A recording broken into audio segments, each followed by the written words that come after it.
Добре дојдовте во втората епизода на емисијата Студентски пулс. Се надевам дека ве наоѓам во добро здравје и расположение, а и се надевам дека ќе останете тука да ја проследите оваа емисија. Оваа емисија има за цел да ве опушти и да ве забавува, да ви даде одговор на прашања кои си ги поставувате секојдневно, но и да ви разбуди мотив за поставување на нови прашања. Знаете, Махатма Ганди еднаш изјавил: биди промената што сакаш да ја видиш во светот.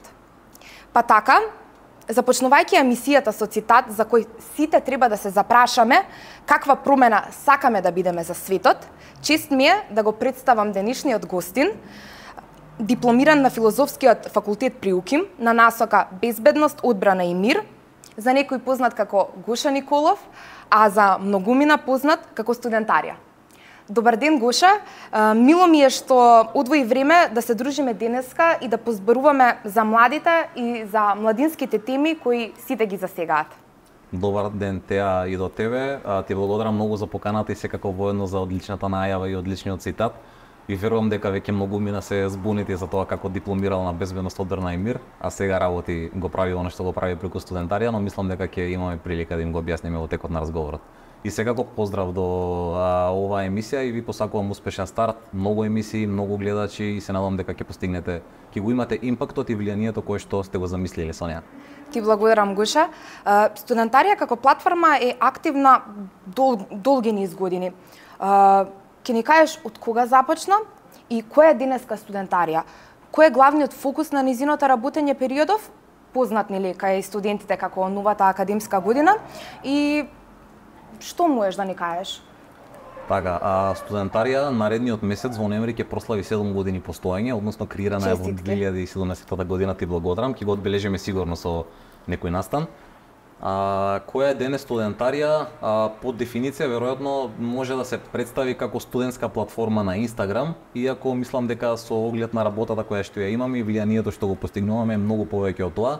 Така што мене ми е драго да ја представувам еве вака нескромно ќе кажем и сега како најголемата студентска платформа во Македонија и најголемата дигитална студентска заедница, која што во моментов брои некаде над 44.000 млади луѓе, најголем дел од нив нели секако се студенти. Оние што не следат веројатно веќе и знаат дека Студентарија е медиум кој што секогаш ги има точните, навремени информации за сите работи што ги засега, значи дали станува збор за, не знам, аплицирање за субвенциониран оброк, аплицирање за студентски домови, аплицирање за стипендии, потоа поднесување приговор студентски дом, оброк, стипендии, уписи на факултети и слично, буквално за сите информации сме тука секогаш навремено нели да ги информираме, се со цел сите тие информации кои што се важни нели за нивното студирање да стигнат до нив во брзо време. Исто така, забавните содржини со кои што ја почнавме Студентарија од 2017 година се нераскинлив дел од нашата страница. Така што да, Студентарија, уште еднаш ќе повторам, е најголемата студентска платформа која денес им служи на интересите на студентите, така што се надам дека ќе се дружиме уште долго време.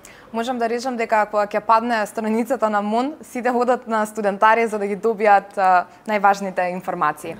Јас би додал дека особено паѓа кога ние ќе споделиме линк до Министерството за образование и наука. Ама тоа изгледа како намерно страницата паѓа за да сите одат. Се надевам дека нема да не винат дека намерно им ја туркаме страницата со тоа што ги пренасочуваме сите до кај нив. Се надевам и јас. Како изгледа првите зачетоци на Студентарија?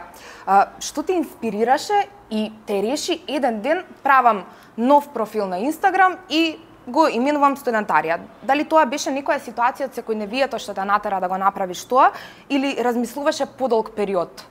Така, Студентарија, како што кажав, постои од 2017 година, односно тоа е периодот кога Инстаграм почна да станува доминантна платформа помеѓу младите луѓе, кога почнавме да се оделуваме од Фејсбук и да се пренасочуваме нели кон Инстаграм и таму претежно да бидеме присутни кога сме онлайн. И во тоа време исто така на Инстаграм почна да се создаваат сите тие заедници за најразлични нели групи. Јас бев обкружен со луѓе кои што некако го видоа потенцијалот на Инстаграм во тој момент на почетокот. Па така луѓето со кои што се дружев и со кои што го поминува времето, за многу брзо време почна да размислуваат за создавање на големи онлайн заедници на Инстаграм, во смисол Еден на пример направи Instagram профил за автомобилска индустрија, друг направи за домашни милиници, трет направи за криптовалути, пошто и криптовалутите тогаш биткоинот почна да достигнува рекорди. И со самото тоа кога тие ги почнува нивните страници, они глеdaa многу по долгорочно во тој момент, сакаа да станат она што е денес на пример се 9gag, Mimzar или Pubit и такви слични страници. Бидејќи кога излезевме, каде да отидевме, со нив постојано се зборуваше за тоа, јас им помагав едноставно со креирање на мемиња за нивните страници. И тогаш всушност сватив дека креирањето на мемиња, односно адаптирањето на една содржина која што ќе ја најдеш на интернет, да ја адаптираш на нешто со кое што ќе се препознаат поголема група на луѓе, сватив дека е нешто кое што мене навистина ми е интересно и уживам во него. И во тој период во Македонија се сеќавам дека не постоеше македонски профил кој што им е наменет на студентите. Всушност не постоја вакви македонски страници за одредени групи. Студентарија исто така, ова е интересен факт, еден од првите поголеми профили на Инстаграм во Македонија. Тогаш македонските студенти следеа српски профили, српски страници кои што нели објавуваа забавни содржини и кои што секако нели беа интересни, меѓутоа немаше нешто што е автентично и што е македонско. И во тој момент, така еднаш во собата во студентскиот дом Гоце Делчев, кога седев со мојот цимер, си реков ајде јас ќе направам таков македонски профил каде што ќе објавувам. Она што е важно е да кажам дека на почетокот кога се создаваше студентарија, воопшто немаше не очекував дека ќе стане она што е денес. Односно беше направена исклучиво за да објавуваме содржини со кои што ќе може секој македонски студент да се поистоветува нели преку мемиња и видеа за да си се пронаоѓаат и да почнат. Да, со каква бројка тогаш кога го направи профилот започна? Дали имаше одма некој пудам на заинтересираност или отпосле дојде самата заинтересираност? Кога го создадов профилот, мислам дека освен цимерот и можеби уште еден-двајца мои блиски другари, никој друг не знаеше дека сум направил таков профил.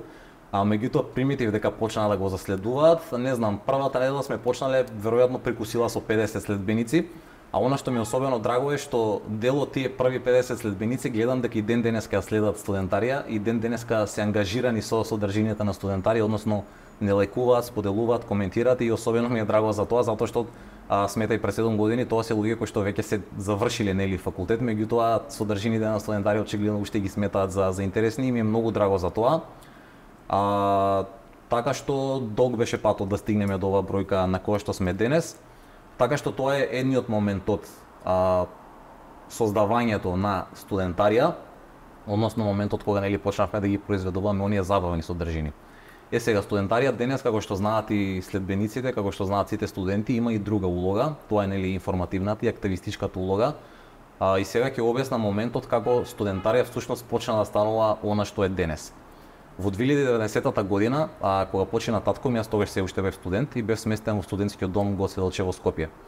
Сега државната политика, односно законите во државата предвидуваат и прописите студентите кои што доаѓаат од самохрани семејства, односно од семејства со еден родител или пак од семејства без двајца родители, треба да бидат ослободени од плаќање на давачките, трошоците за сместување во студентски дом.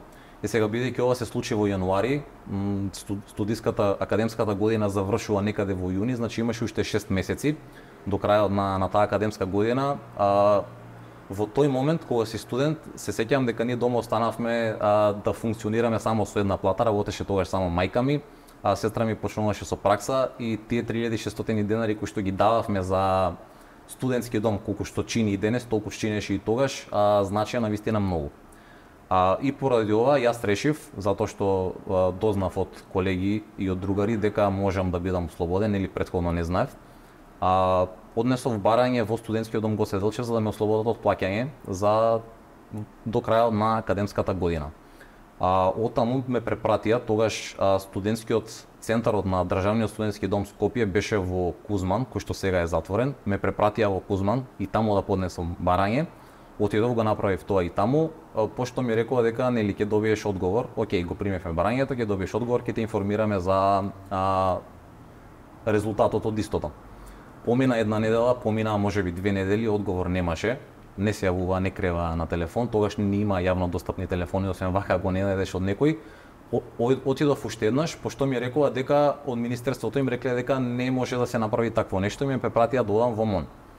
Отидов тогаш за прв пат во зградата на МОН на 11 спат, каде што им се наоѓа секторот за високо образование и за студентски стандард, каде што ме примија и каде што јас повторно ја објаснив целата оваа ситуација. Не знам кој пат било тоа. Трет пат, ова е веќе трет шалтер каде што се обраќам за истиот проблем, каде што добив ист одговор. Поднеси официјално барање, ќе ти одговориме. Тогаш директно барањето до МОН го поднесе? Да, на лице место, рачно го пишуваш и го оставаш кај нив. И повторно помина една недела, одговор немаше и веќе знаеш се доаѓа време кога ти повторно треба да извршиш плаќање во студентскиот дом, затоа што кога не извршиш плаќање немаш право ниту да користиш хранарина. Потпунуваш барања за така, од прилика да го решиш толку, проблемот, да. Така што отидов повторно во Министерството за образование и наука, повторно во истата канцеларија каде што беа надлежните за вакви случаи. И кога им реков, знаеш, јас поднесов барање, до овој момент не добив одговор на таквото барање, може ли да ве замолам да го решиме случајот, затоа што мене ми е многу важно ова да добие разрешница. Наедов на кревање раменици, затоа што рекува дека комисијата која што одлучувала по вакви барања се состанувала само еднаш годишно во септември кога почнува академската година и дека сега не може да се состане таа комисија која што патем е составена од вработени во Министерството за образование и наука и кои што секако се таму, меѓутоа не можело да се состане и да донесе одлука за вакво нешто. Тоа е всушност комисијата за кризи кога одлучува. Мислам дека е комисија за прием на студенти во студентските домови, веројатно станува збор за истата. И ми рекува дека не може да се состане таа комисија за да одлучува по вакво прашање и буквално тоа беше кревање раменици, не знаеме што да ти кажеме, те разбираме и тоа беше тоа. И ми реков уште еднаш, луѓе, верувајте, ова е нешто што мене многу ми значи, да не ми значи јас нема да го одам овој пат толку долго за да го завршам. И тогаш се најде една жена која што беше вработена во Министерство за образование и наука, стана и ми рече, дојди момче тука кај мене. Отидов кај неа на нејзиното биро и ми рече, јас сум во слична ситуација како тебе, имам мало дете, не знам година или две, сопругот почина неодамна, така што те разбирам колку ти е тешко, ја разбирам ситуацијата во која што како семејство се наоѓате, така што јас ќе се потрудам да се разреши случајот. Го презема барањето кое што го имав оставено претходно, си заминав дома, утредента ми се јави и ми рече, Гоше, добар ден, тука сум од Министерство за образование и наука, сакам да ти информирам дека го решивме тој случај, ослободен си од плаќање, повеќе нема да мораш да плаќаш за сместување во студентски дом. И исто така сакам да ти кажам дека покрај тебе во изминативе неколку месеци имаш уште десетина студенти кои што се нашле во слична ситуација, поднеле барање, меѓутоа тие барања им завршиле изгубени некаде во лавиринтот на бирократскиот лавиринт на Министерството за образование и наука и благодарение на твојата упорност, затоа што ти се залагаше толку, ние решивме да ги ослободиме сите нив. Сакам да кажам дека истата таа жена денеска се уште работи во Министерството за образование и наука, се вика Джемиле. Мислам дека е заменик раководител на секторот за студентски стандард. Сите студенти, ако не сите, барем повеќето ја знаат, сигурно имале некаков контакт со неа и сакам еве вака и за прв пат јавно да ја се заблагодарам затоа што се ангажираше за нешто што секако нели требало да му следува на студент што се нашол во таква ситуација. Контекстот на муабетот, поентата, односно е дека во тој момент јас сватив дека јас веќе имав платформа каде што ги имам студентите како публика, зошто тогаш да не можам таа платформа да ја користам за некои поголеми цели, поголеми идеи. Зошто овие работи за кои што јас не бев информиран дека имам такви права и не знаев како да постапам за да си ги остварам правата, зошто да не ја направам таа платформа како канал кој што ќе им служи на овие цели. Тука ќе се надоврзам, се извинувам, тука ќе се надоврзам со тебе, бидејќи јас исто така доаѓам од семејство каде што татко ми е починат и јас кога ги започнав моите студии, не ја знаев можноста за плаќање на половина партиципација. Кога го запишав првиот семестар, го запишав во државна квота, и тогаш го платив целосниот износ за државната квота и понатаму од студентарија дознав дека може да се плаќа половина сума. Но веќе првата година ми беше запишана и кога се обратив до службите на мојот факултет, тие ми рекоа дека веќе учебната година е започната и дека и вториот семестар ќе мора да го платам во државна квота, но веќе во втора година да аплицирам и да плаќам половина сума, така што од втора и трета година до дипломски студии кога завршив, јас плаќав половина сума партиципација, но тоа не би го знаела да не беше студентарија и да не бев известена за таа опција. Драго ми е што сме помогнале. Мислам да студентите кои што доаѓаат од еднородителски семејства или семејства со самохрани родители треба да знаат дека го имаат оваа право. Така што да, драго ми е што целите поради кои што студентарија или јас тогаш се ги воспоставив, гледам дека денеска навистина даваат резултати и им помагаат на многу студенти. Да поминеме на следното прашање. Во нашата држава секојдневно се соочуваме со низа проблеми, а студентите се неизбежни во тој дел, мора тие во некој проблем да се. Би сакала да ја начнам темата за дигитализација науки, која кај студентите разбуди огромна фрустрација. Знам и дека студентарија имаше пишувано за тоа и многу бевте активни. Што всушност се случи и зошто оваа дигитализација според многу студенти е неуспешна, бидејќи баш студентарија пишуваше, имаше и многу изјави од студентите по оваа прашање. Така, ова мислам дека револтот настана кога се воведоа оние дополнителни трошоци за студентите науки од оваа академска година на повеќето факултети. Мислам дека не беше на сите. Односно во тие дополнителни трошоци стоеше точката за онлайн ресурси.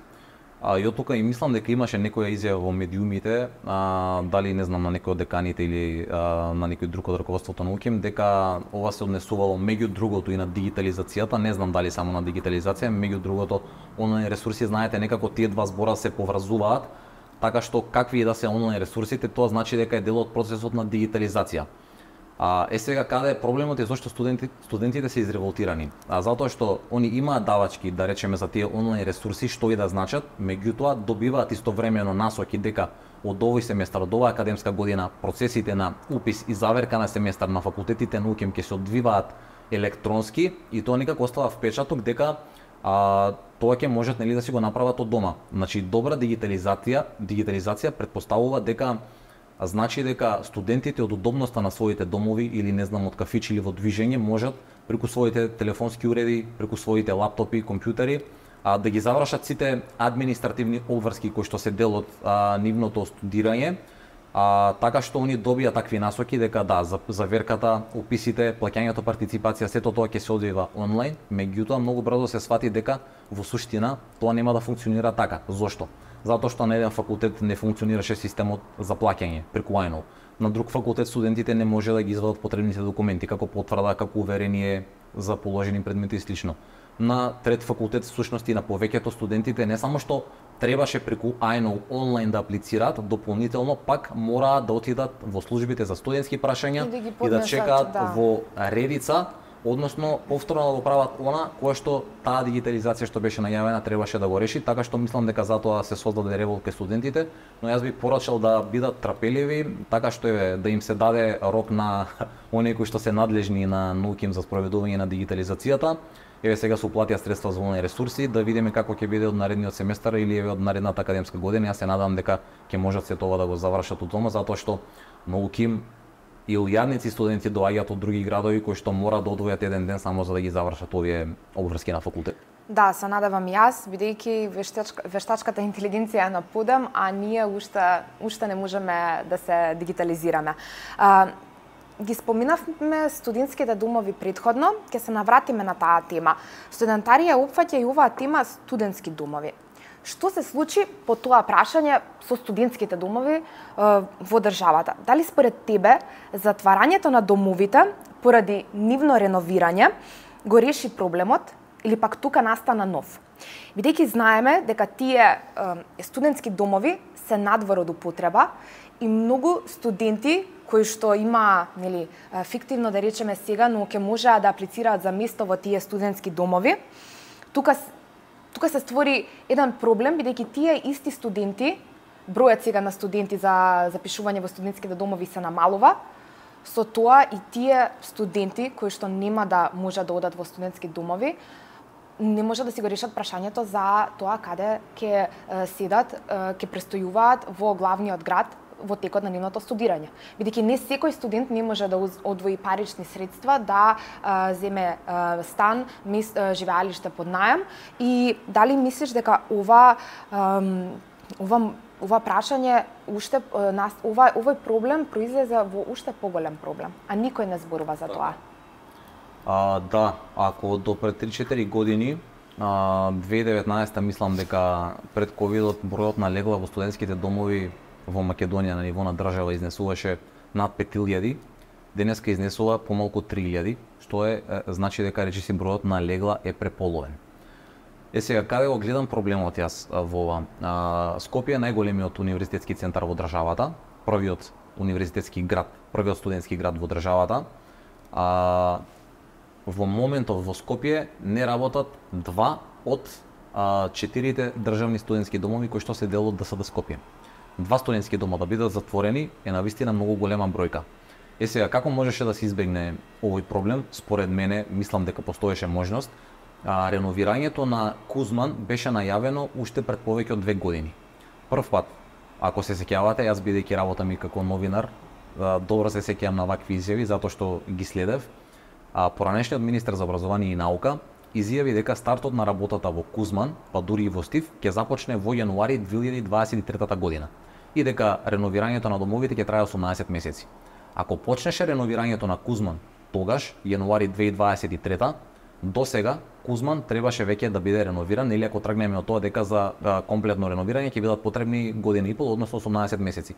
Така што ако почнеше Кузман од годинава да функционира, а Стив беше затворен целосно, мислам дека немаше да настане волку голем проблем, затоа што сметам дека навистина постои недостиг на легла денеска.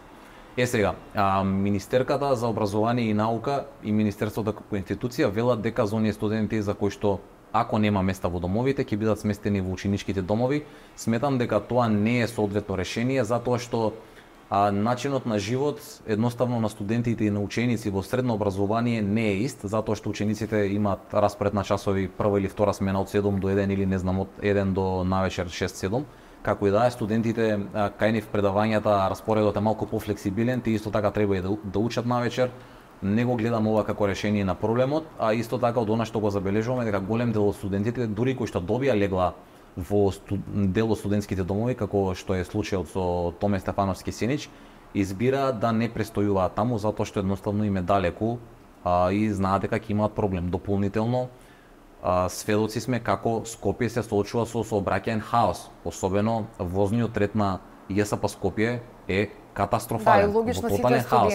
Така што ти не можеш да се потпреш од Сеник за да стигнеш на факултет, не знам, до Финки, ќе ти треба нормално би ти биле потребни можеби пола сат или 40 минути, но со вако возен ред ти да не си сигурен дали ќе чекаш сат или 2 за да стигнеш до факултет е навистина сериозен проблем, така што сметам дека ако навреме се реализира сите овие процедури, јас верувам дека има причина зашто се доцни.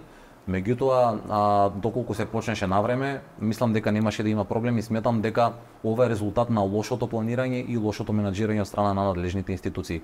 Меѓутоа, еве пак ќе апелирам до студентите да бидат трпеливи затоа што факт е дека кога ќе се реновираат овие студентски домови, стандардот на студентско сместување навистина ќе скокне, доколку е исто како што е сега во Гоце, кој што значително нели се разликува од тоа каква беше состојбата во Кузман и во Стив. Стандардот ќе скокне, но се надевам дека ќе успеат до почетокот на следната академска година да го направат ова. И едноставно ми е жал за оние студенти, односно кои што оваа генерација на студенти кои што навистина поминаа ни се и се што почнувајќи од ковид кризата, лошите услови во домовите, меѓутоа за следните генерации навистина верувам дека ситуацијата дополнително ќе се подобри. Да, јас се надевам, бидејќи многу е важно студентот ако веќе студира во тој град, тука и да престојува, бидејќи тука ќе може да се имплементира во многу проекти, да работи надвор од самото факултетско образование што го посетува и мислам дека и јас се надевам дека надлежните ќе го решат овој проблем, бидејќи навистина е проблем и треба навистина што повеќе да се зборува за ова. Но еве ќе се надоврземе еве пак за Министерството за наука, Министерството за образование и наука.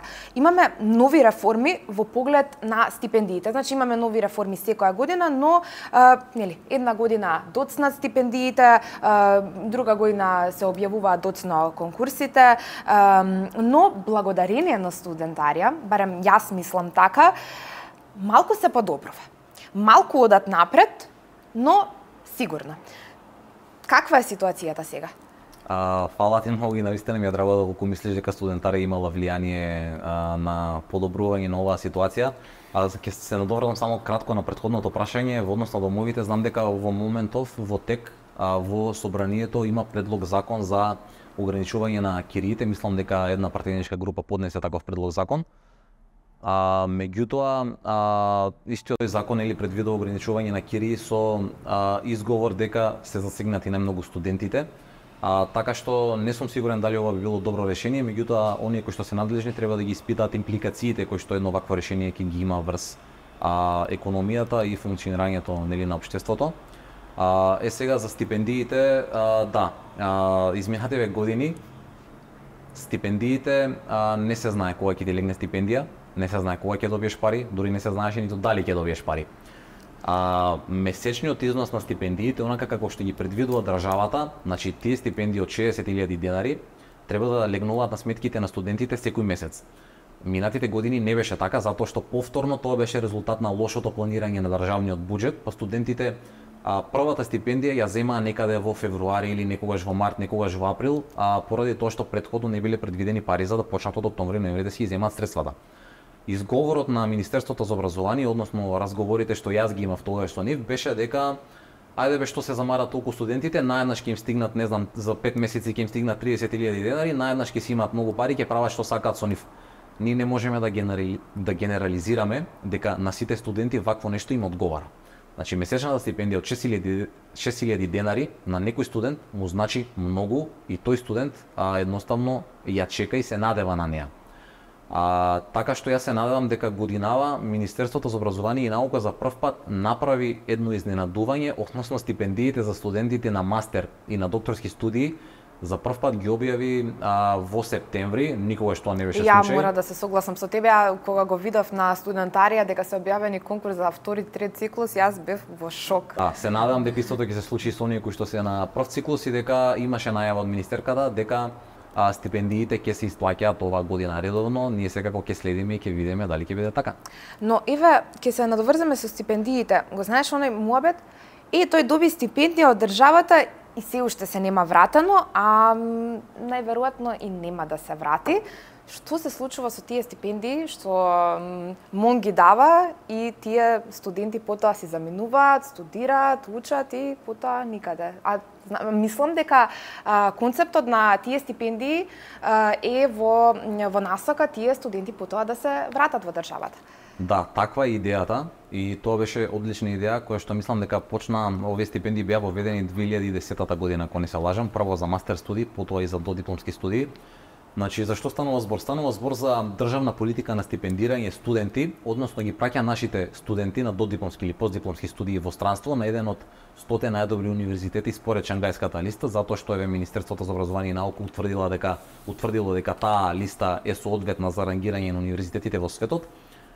Им плаќа годишно до околу 40.000 американски долари за да студираат на тие универзитети, се со цел подоцна кога тие ќе се вратат во Македонија, тука да работат двојно повеќе од времето кое што го поминале во студирање таму. Односно, доколку студиската програма на некој факултет трае 4 години, кога ќе дипломира, тој студент треба да се врати во Македонија и тука да работи 8 години. Меѓутоа, истражување кое што беше објавено минатата година покажа дека, иако се однесуваше за периодот, ако не се лажам, до 2017 или 2018 година, околу 70% од оние студенти кои што били испратени на постдипломски студии на овие универзитети не се вратиле и не останале да работат во Македонија. Од оние кои што биле пратени на прв циклус студии, односно на додипломски, околу 50% не се вратиле да работат во Македонија. Значи државата, договорот кој што тие студенти го потпишуваат со државата, им вели кога ќе завршите факултет таму, ќе дојдете во Македонија и знаењето кое што таму сте го добиле, ќе го искористите тука, во нашата индустрија, на нашиот пазар на труд. Меѓутоа, голем дел од овие студенти денес не се во Македонија, работат за други економии, работат на туѓи пазари на труд, и каде лежи проблемот? Истото тоа истражување забележува дека ниту еднаш Министерството за образование и наука не ја активирало меницата за оние студенти кои што не се вратиле Значи вака, студентите во договорот потпишуваат дека доколку не се вратат после нели да работат во Македонија, дека се согласуваат да платат сума 10 пати поголема од она што државата им го дала на нив. Министерството за образование и наука ниту еднаш не го активирала тој член од договорот за да им наплати на тие студенти зашто не се вратиле во Македонија. Така што мислам дека тоа веројатно е проблем затоа што во законот никаде не постои процедура како ќе се активира таа меница и во кој случај ќе се активира таа меница. Друг проблем исто така може да е што тие студенти може тука они имаат кога ќе се вратат тука за време од 6 месеци доколку не добијат понуда за вработување во државната управа, може да се снајдат и да работат во приватниот сектор. Меѓутоа, можеби тие студенти не добиле понуда за работа никаде, од никаде или пак не биле прифатени, апликациите за работа не им биле прифатени никаде и поради тоа, за да не губат време, тие одлучиле да заменат нели да работат во други држави и таму да си го остварат потенцијалот. Така што дефинитивно државата треба да види што прави со овие стипендии, затоа што не станува збор за мали суми. Во последниве 10 години мислам дека се издвоени некаде можеби над 25 милиони евра за овие студенти, односно не ги финансираме и потоа им дозволуваме додат наученото да си го и користат на други места. Уште, но и мислам дека и начинот на конкурирање на тие стипендии, така и барем од моја гледна точка е како од затворен карактер. Да, не се знае, значи нема јасни критериуми според тоа кој студент ќе биде испратен. Мислам дека критериумот вика они во Министерството за образование и наука судат според тоа кој студент се запишал на погоре рангиран универзитет на Шангајската листа. Тука нормално треба да земат и други критериуми како социјалната положба, материјалната положба на студентот, не знам оценките од средно образование и слично. Меѓутоа, да, некако впечатокот е дека тоа се случува зад затворени врати и не се знае кои студенти и според какви критериуми ги праќаме таму. Да, и мислам дека тоа треба да се истражи. Но, Иве, да се вратиме на УКИМ, да се вратиме на Универзитетското студентско собрание. Која е досегашната соработка со, Иве, конкретно со Универзитетското студентско собрание? Што би издвоил? Имаме одлична соработка со УСС УКИМ, имаме одлична соработка и со другите универзитетски собранија, иако јас морам да потенцирам дека УКИМ, она на УКИМ е некако најактивно и најмногу се залага. И еве кога станува збор за проблеми со стипендиите, со оброкот со домовите, некако УКИМ е оној, УСС УКИМ е она тело кое што прави формулари за приговори, почнува да се ангажира, да бара решение со Министерството за образование и наука, така што студентарија во целост им е ставена на располагање на сите универзитетски собранија за промовирање на нивната работа и сега го да им помогнеме онака како што тие сметаат дека би можеле. Соработката со УКИМ како универзитетите ја имаме преку универзитетските студентски собранија и пак ќе кажам сметам дека ни оди одлично. Работиш како новинар. Па оттука и представува предност кога станува збор во поглед на известувањето, во поглед на добивањето на нови информации, на контакти. Еве, например, ќе го земеме Министерството за образование, бидејќи ти во тој дел известуваш. Јас си имам соочено скоро никој од наведените телефонски контакти, кои што се на листата за контакти во Министерството за образование, да не ми крена телефон. Еве, ти секогаш добиваш информации од Министерството. Како така? Како ги добиваш тие информации? Вака, прво не мислам дека начинот на комуникација на МОН со студентите, вака како што е сега, е соодветен. Тие на нивниот интернет портал оставиле имаат табела, листа, со не знам колку се вработени таму и сите имаат оставено телефонски број. И нормално дека кога имаш таква листа, во државата има 50.000 студенти, а постојано има случувања некакви еднаш се апликации за оброк, после за стипендии, за студентски дом, за многу државни мерки. Овие луѓе имаат постојано работа и овие луѓе не може да бидат дежурни исто така на телефон за сите овие 50.000 студенти. Така што јас до некаде ги разбирам зашто не креваат телефон на сите, затоа што верувајте дека студенти им се јавуваат со банални прашања, ајде така да ги кажам, дури за работи кои што се детално нели објавени, потенцирани дека треба да бидат така како што е наведено таму.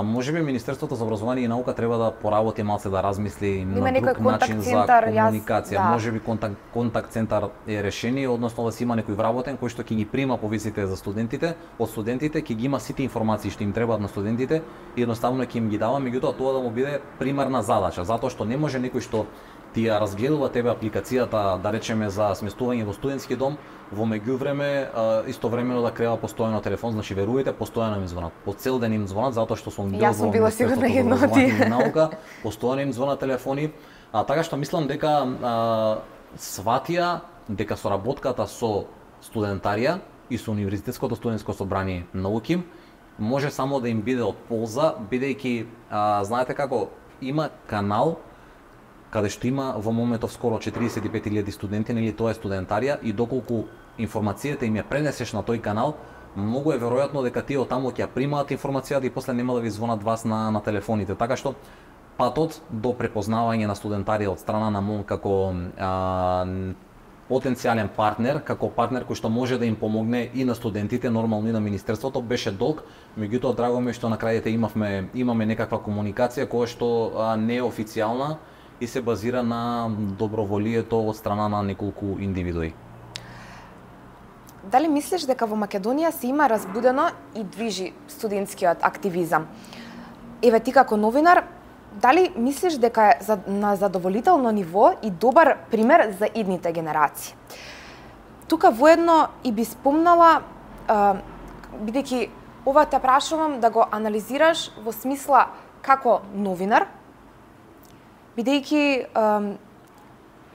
еве се почесто и почесто гледаме дека студентите не се задоволни и само решаваат еве да си одат од државата.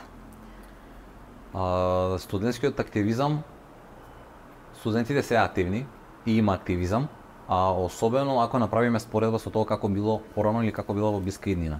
Значи, оние кои што се студенти денеска не знаат дека до, да речеме, 2015 година студентските тела на универзитетите беа киднапирани од државниот апарат. Односно, тогаш постоеше студентски парламент, според Законот за високо образование и раководствата на овие студентски парламенти беа поставувани со наместени гласања на наместени избори од страна на луѓе кои што биле дел од владеачката партија во тој момент. Со Законот за високо образование од 2018 година кога се донесе, се предвиде основање на нови тела, односно Универзитетско студентско собрание. Првите мислам дека беа создадени некаде 2019 година и она што јас можам да го кажам како некој што уште од почетоците на УСС-УКИМ го следи нивниот развој и нивниот активизам, можам да кажам дека навистина ми е драго и сум задоволен од тоа како напредуваат. Односно, секој состав на УСС-УКИМ од 2019 до сега сметам дека бил се подобар и подобар, така што мислам и самите студенти на УКИМ се сведоци за тоа што се прави собранието. Сега активизмот не подразбира само ангажирање на оние кои што се дел од собранието, исто така имаме и студентски организации. Така што сметам дека имаме прилично будни студенти, но исто така ќе им порачам да не чекаат, да не се потпираат на студентарија, да не се потпираат само на УСС-УКИМ, туку сите тие активно се вклучат во работата и на студентското собрание, во другите студентски организации и да бидат секако гласни за работите кои што им пречат и кои што сакаат да се променат. Да, и да не стравуваат, бидејќи еднаш ќе погрешиш можеби нешто, друг пат ќе се поправиш, но сето тоа е искуство и мислам дека студентскиот активизам е многу важен за понатамошниот развој на кариера. Најважен. Еве и тука ќе се надоврземе, кои се идните планови на студентарија? Дали си размислувал, освен како социјален студентски медиум, односно на социјалната мрежа Инстаграм, каде што и самата студентарија, да ја развиеш и на друго поле? Студентарија во најмала рака ќе остане она што е денеска и ќе остане присутна во македонското општество на еден или на друг начин. Во моментов ги разгледуваме плановите за тоа како студентарија ќе функционира понатаму, имаме неколку идеи, меѓутоа ќе видиме колку од нив ќе се реализираат, но она што можам да го кажеме дека ќе останеме тука за студентите, за нивните потреби, за нивните идеи и дека ќе останеме промотори и едни од водачите кон подобри промени во студентскиот стандард и живот во државата. Што би ги посоветувал ново запишаните студенти, а што надлежните кои се занимаваат со студентските политики и подобрување на студентскиот стандард? Ќе им честитам и ќе им посакам успех во студирањето и ќе им порачам дека оценките не се единственото мерило за успешно студирање, а многу важно е тоа какви луѓе ќе влезат на факултет, а какви луѓе ќе излезат после 4, 5 или 6 години, колку и да се, не е важно колку долго и да студираат. Ќе им порачам да не молчат и секако ќе го повторам да се вклучат во студентските организации, во Универзитетското студентско собрание и во останатите, затоа што само на тој начин може да бидат водачи на промените.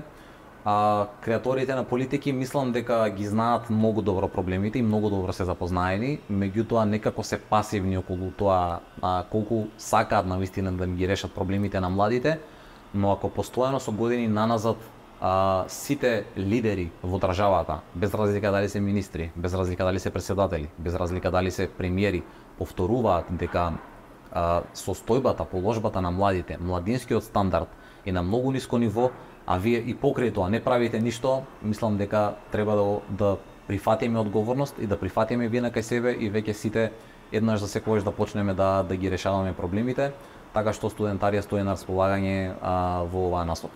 Тука ќе мора да привршуваме. Гоше, ти благодарам што одвои време да бидеш тука со мене денеска и да разговараме за студентскиот живот и за студентскиот стандард.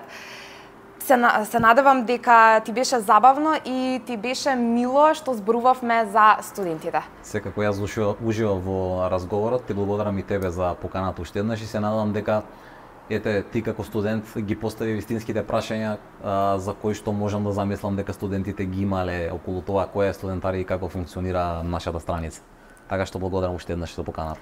Благодарам и на тебе што одвои време. Се надевам дека ви дадовме доволно одговори на веќе доволно поставувани прашања секојдневно и се надевам дека вродија кај вас во глава уште некои додатни и дополнителни прашања на кои што имаме план да ви дадеме одговор. Но тоа е тоа за денеска. Во следна прилика се гледаме, односно следна недела во исто време, но со други гости. Заследете на нашите социјални мрежи и останете тек со нашата емисија Студентски пулс. Поздрав!